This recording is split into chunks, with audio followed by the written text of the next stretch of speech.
Ordinary people with extraordinary hearts who devote their lives to selflessly serve,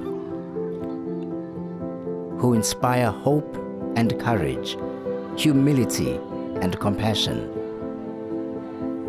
who reflect our heritage, our culture, our values. The people who brave the struggles and continue to stand firm. These are the noble citizens that fought for what we aspire our community to be. The people who live to leave a legacy.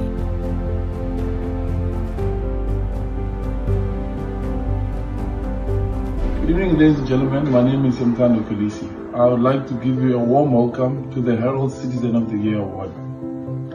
I would like to say congratulations to all the nominees. Thank you so much for all the hard work you've been doing. We really do appreciate to all the amazing people that have stood up and made a difference in our beautiful city. All the best to all of you, and thank you for all that you do, and thank you for all that you continue doing.